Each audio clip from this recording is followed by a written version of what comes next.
Hello tout le monde, j'espère que vous allez bien. Je suis hyper contente de vous retrouver aujourd'hui pour une nouvelle vidéo tuto.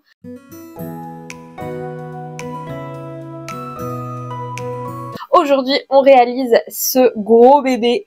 Voilà, cet énorme classeur, enfin album pour 1 an. Donc, je vous avais fait il y a quelques mois le tuto Enchanted Forest, l'album XL avec la collection Enchanted Forest de Paper Nova, je crois que c'était le nom de la marque. Eh bien, on est sur exactement le même projet puisque c'est une maman qui avait commandé un album pour son fils et l'album pour sa fille. Et donc, j'ai aussi filmé la réalisation de ce tuto. Alors, je vous préviens d'avance que on est complètement sans temporalité dans les tutos. Ce qui fait qu'en fait, la structure de cet album, c'est la toute première vidéo tuto que j'ai filmée depuis que j'ai recommencé les tutos. C'était quand j'étais encore à l'atelier, enfin à la boutique, et clairement c'était une catastrophe en termes de tournage. Pour la première partie en tout cas, c'était vraiment un désastre. Donc je suis désolée d'avance pour la qualité de vidéo, surtout des plans que vous allez voir. Je vais essayer d'être le plus clair possible dans mes propos pour que ça compense le fait que la vidéo soit vraiment de mauvaise qualité en termes de plans en fait. Voilà le gros bébé pour Elio du coup. Pour rappel, la collection qui est utilisée pour cet album, c'est la collection qui s'appelle Boy Stuff de chez Alma Paper, je crois. Je vous mettrai le nom en barre d'infos ici. C'est une collection de papier à imprimer soi-même. Donc, c'est des papiers digitaux que j'ai achetés sur Etsy. Et en parallèle de ça, j'ai aussi acheté donc notamment cet imprimé-là et quelques autres que j'ai acheté sur le design store de Silhouette. Et je les ai tous envoyés en imprimerie pour qu'on les fasse imprimer. Alors, je me suis plantée, comme vous pouvez le voir, ils sont un peu brillants parce que j'ai oublié de demander à ce que on les imprime en mat, mais c'est pas très grave. Et l'album est vraiment super chouette. À l'intérieur, donc dans cette pochette au fond, il y a aussi des coloriages parce que le petit garçon est fan de coloriage. Donc, il y a des coloriages que j'ai imprimés moi-même à la maison, tout simplement, voilà, sur du papier blanc assez épais quand même. Et j'ai rajouté un cardstock derrière pour que le petit puisse les colorier en toute sérénité. Voilà donc pour les petites infos des papiers et tout ça, tout ça. Donc, je vous laisse avec le tuto. J'espère qu'il sera quand même assez clair et assez lisible. Prenez soin de vous et profitez bien. Scrapez bien. On commence donc par la couverture et on va venir découper du cardstock pour créer 2 morceaux de 20 par 20 cm ainsi que 2 morceaux de 20 par 5,5 et enfin un morceau de 20 par 10. Je viens maintenant coller ensemble, vous connaissez la musique maintenant, des feuilles A4 dans la longueur comme vous pouvez le voir pour vraiment plus faire de la longueur que de la hauteur. C'est vraiment un gros album, il a une taille assez conséquente donc j'avais besoin de beaucoup de feuilles A4. Là j'en ai commencé par 3 mais après vous allez le voir à la fin j'en ai rajouté une 4e donc en gros assembler 4 feuilles A4 ensemble pour créer l'habillage de la couverture. Et on vient maintenant coller donc un morceau de 20 par 20, un morceau de 20 par 5,5, un autre morceau de 20 par 20, un autre morceau de 20 par 5,5 et enfin le petit morceau de 20 par 10. Ça nous donne un album qui se ferme complètement avec un rabat de 10 cm, donc pour faire à peu près la moitié de l'album. C'est vraiment ça la structure de l'album. Pensez toujours à mettre les plis de vos feuilles A4, enfin les raccords de vos feuilles A4 au milieu et non entre 2 morceaux de couverture. C'est hyper important, sinon ça fait moche. Et ensuite, je suis venue utiliser mon petit outil craftelier pour couper les angles de mon album et je viens avec, pareil, le double face XL de chez Craftelier, coller et rabattre donc les morceaux de papier craft qu'il y a autour de ma structure pour habiller et créer la couverture en entière. Une fois que la structure est complètement faite, on vient évidemment habiller l'intérieur, donc les 2 tranches. Cette fois-ci, il y en a une de chaque côté, donc 2 fois plus de travail. On va venir utiliser toujours du papier craft, qui va mesurer donc 19,5 de hauteur et en largeur, plus que 5,5 du coup. Moi, j'ai fait des morceaux qui mesuraient à peu près 10 centimètres, histoire de compter large et d'avoir une structure qui soit bien propre. Les structures d'album, il faut toujours compter large en termes de taille de papier. Plus vous allez avoir de papier pour pouvoir rabattre et faire des coins propres, des angles propres, et plus ça sera nickel. Pareil pour les espaces entre chaque cartonnette. Vous voyez que là, je suis en train de marquer les plis, mais ce qui est hyper important, c'est que les espaces entre chaque cartonnette soient assez grands. Moi, au début, j'avais tendance à toujours trop coller mes cartonnettes et ça faisait un fini pas terrible parce que l'album ne se ferme et ne s'ouvre pas bien. Alors que plus vous allez avoir d'espace entre chacune de vos cartonnettes et plus ça va vous permettre d'avoir un album qui s'ouvre et qui se ferme de manière hyper naturelle et hyper propre. Donc n'ayez pas peur d'utiliser beaucoup de papier. Et n'ayez pas peur non plus d'espacer comme il faut vos cartonnettes pour faire une structure vraiment hyper propre et la plus jolie possible, tout simplement.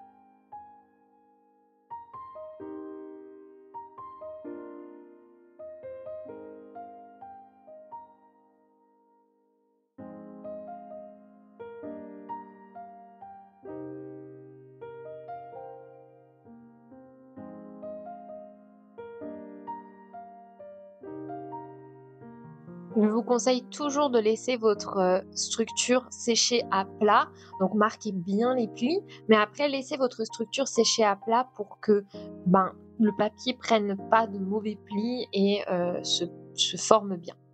Une fois qu'on a eu fait ça, on va venir créer nos pages. Donc pour ça, on va avoir besoin encore une fois d'assembler et de coller entre elles des pages A4, enfin des feuilles A4 pour créer des pages assez grandes.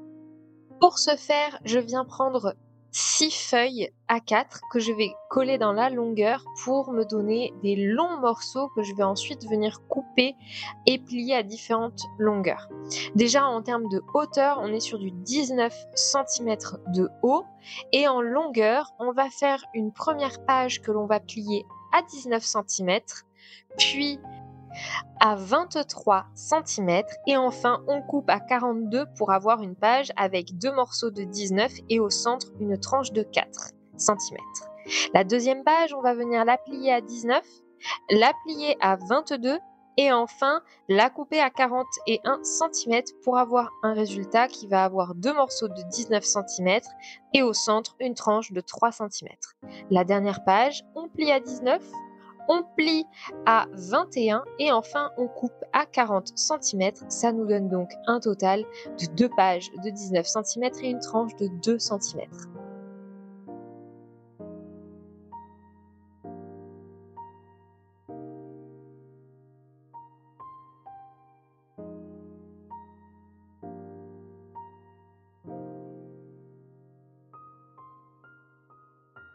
On va ensuite coller les tranches entre elles pour avoir donc la plus grande page avec la tranche de 4, puis au milieu on colle la tranche de 3 centimètres et enfin en dernier la tranche de 2 centimètres. C'est un album qui accueille beaucoup de photos, il va y avoir vraiment beaucoup d'interactions, donc c'est hyper important que les tranches soient assez grosses pour permettre à l'album de vivre et de pouvoir un petit peu gonfler au fur et à mesure que les photos seront rajoutées.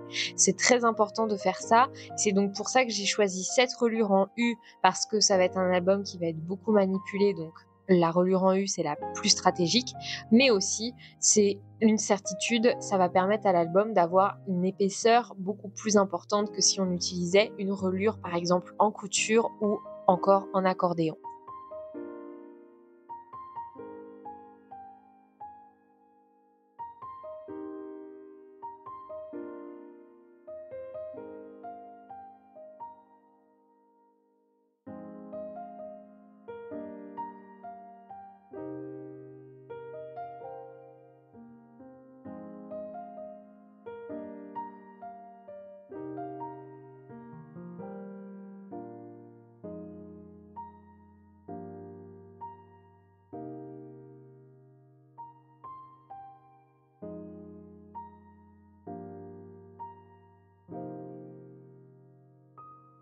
on passe maintenant aux interactions. Alors là, accrochez-vous bien. Je vais vous donner toutes les mesures, tous les plis à faire pour chaque interaction. Et ensuite, on va venir les dispatcher sur chacune des pages, pour réaliser un album qui soit assez sympa en termes de disposition.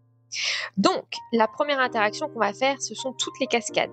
Il y en a plusieurs dans l'album et pour ce faire, vous allez avoir besoin en tout de 14 morceaux de papier qui mesureront 13 par 17 et vous ferez un pli à 1 cm du bord sur la partie qui mesure 13, ce qui va nous donner un petit pli de 1 cm, puis un morceau de 12 par 17. Ça, on en a besoin de 14. Ensuite, vous allez faire 2 fois la même interaction qui mesure 18 par 13. Il s'agit d'une pochette avec un côté biseauté. Donc moi, c'est ce que j'appelle des moitiés de pochette. Pour ce faire, vous allez faire un pli à 1 cm du bord sur le côté qui mesure 13 et sur le côté qui mesure 18. C'est tout. Ensuite, on passe à une seule pochette que vous allez avoir besoin de faire qui va être une pochette qu'on va mettre sur le côté. Et là, vous aurez besoin d'un morceau de papier de 21 par 14. Sur la partie qui mesure 21 cm, vous ferez un pli à 1 cm et un pli à 20 cm du bord. Et sur la partie qui mesure 14, on fera simplement un pli à 1 cm du bord. Ça va nous créer une pochette avec 3 côtés pliés. Ensuite, vous allez faire 2 interactions identiques. Pour ce faire, vous aurez besoin d'un morceau qui mesure 23 par 16 et vous allez plier une première fois à 1 cm du bord, puis un second pli à 12 cm du bord. Pour la pochette que l'on va mettre en bas des pages, vous aurez besoin d'en faire 2. Pour ça, on prend un morceau de papier qui mesure 11,5 par 21. On fait un premier pli à 10,5 sur la partie qui mesure 11,5. Et enfin, vous ferez un pli à 1 cm et un pli à 20 cm sur la partie qui mesure 21. Sur la pochette qui va être une pochette en diagonale mais qui prend tout le bas de la page aussi, on aura besoin d'un morceau de papier qui mesure 21 par 16 et cette fois-ci on plie à 1 cm, à 20 cm et on plie à 15 cm du bord. Une fois que tout ça c'est fait, c'est pas fini en termes de découpe puisqu'il nous faut toutes les petites cartes qui vont aller dans les différentes pochettes. Pour ça, j'ai coupé 10 morceaux de papier qui mesurent 21 par 15,5. J'ai coupé 15 morceaux de papier qui mesurent 11 par 16 et 12 autres morceaux qui mesurent 11 par 16 aussi, mais qui ceux-là seront destinés à être utilisés pour mettre les coloriages. Donc c'est pas obligé de les faire, ils sont vraiment en plus si vous avez vraiment envie de faire l'album identique à celui que moi je propose. Vous allez marquer donc tous les plis. Pour tout ce qui est pochette, on coupe, comme je vous le fais à chaque fois, tous les angles en biseau, pour toutes les cascades aussi. Et maintenant, on va passer à la répartition des interactions. Vous le voyez à l'image, j'ai commencé à les accrocher avec des pinces sur chaque page pour essayer de voir un petit peu qu'est-ce que j'allais mettre où. Pour en voir un petit peu plus, vous allez pouvoir voir à la fin de la vidéo l'album terminé. Mais dans les grandes lignes, on va venir mettre une cascade de 4 morceaux sur la première page. La page numéro 2 va être utilisée pour mettre une pochette en diagonale. On va passer sur la page numéro 3 avec une pochette sur le côté. Un accordéon sur la page 4. Pour la page 5, une pochette sur le bas de la page. La page 6, on aura une pochette diagonale à nouveau. Une cascade pour la page 7. Un accordéon sur la page 8. La page 9 sera une cascade de 3 morceaux de papier cette fois-ci. La page 10 sera une pochette sur le bas. On aura une pochette en diagonale pour la page 11 et la page 12, ça sera une cascade un peu particulière puisqu'au lieu d'être vraiment une cascade, on aura un morceau qui s'ouvrira vers le haut, un morceau qui s'ouvrira vers la droite et un morceau qui s'ouvrira vers la gauche. Voilà donc pour la répartition, mais vous pourrez le voir beaucoup plus clairement à l'image lors de la position des papiers, mais aussi lors du reveal de l'album au global. Sur les images à l'instant, je suis en train de mettre les papiers décor. J'y ai mis juste avant l'aimant. Donc, comme pour l'album Enchanted Forest que j'ai proposé il y a quelques mois, on va venir y mettre l'aimant adhésif et par-dessus, on colle le papier décor. Normalement, on est tout bon. J'utilise des papiers décor que j'ai fait imprimer, ils sont en 30 par 30 et donc j'enlève 0,5 cm à chaque fois. Donc par exemple, la couverture mesure 20 par 20, donc je suis venue couper des morceaux de papier dans la feuille 30-30 qui mesure 19,5 par 19,5 et ainsi de suite pour absolument tous les morceaux et tous les papiers décor. J'utilise pas mal de colle comme vous pouvez le voir et de patience parce que c'est un très gros album. Une fois que la couverture est décorée, je passe à la décoration des pages puisque sur chaque page, j'y ai mis un morceau de papier décor, donc de 19 par 19, de 18,5 par 18,5 puisque mes pages mesurent 19 par 19. Mais ensuite, je rajoute les interactions et ensuite sur les interactions, je mets du papier décor. C'est un petit peu comme ça que je fonctionne pour la plupart de mes albums. C'est un peu le rythme que je me donne. On passe donc à la décoration de l'album et je vous laisse en images.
Vous allez peut-être le voir à l'écran, mais j'ai créé une pochette que je suis venue coller sur le fond de l'album. Je ne vous l'explique pas en tuto, tout simplement parce que je ne suis pas du tout satisfaite du résultat et je ne pense pas du tout que ça soit ergonomique et bien pensé. Donc je vous déconseille fortement de faire cette pochette, c'est pour ça que je ne vous la montre pas dans le tuto, mais elle existe bel et bien. Enfin, une fois que les papiers décors sont tous positionnés, je viens coller la tranche de mon album sur la tranche gauche de la couverture. Comme vous pouvez le voir à l'image, ça s'ouvre parfaitement bien. Je vous laisse donc avec les belles images de cet album. J'espère qu'il vous aura plu. Si jamais vous avez des questions, n'hésitez surtout pas. Je vous partage aussi des photos sur Instagram très prochainement. Il me reste quasiment pas de chutes de papier de cette collection puisque comme vous pouvez le voir, j'ai utilisé absolument toutes les chutes de papier pour décorer chacun des petits cartons que je suis venue mettre dans les pochettes. J'ai fait une moyenne de 5 photos par pochette, par mois donc. L'idée, c'était vraiment d'avoir à peu près 5 photos par mois. Donc, j'ai fait en sorte de dispatcher mes pochettes, mes cartonnettes, pour qu'on puisse y mettre en tout 5 photos à chaque fois. Comme d'habitude, les découpes des mois sont faits à la machine de découpe directement. Pareil pour le prénom qui est sur la couverture. Mais c'est la seule chose que j'ai fait avec la machine. Tout le reste est fait à la main, entre guillemets. Même si je considère que tout est fait à la main, mais voilà. J'espère en tout cas que ce tuto vous aura plu. Si vous avez des questions, n'hésitez pas. Rendez-vous sur Instagram pour voir plus de photos de cet album. Je vous laisse avec la fin des images. Prenez soin de vous, scrapez bien et à très très bientôt.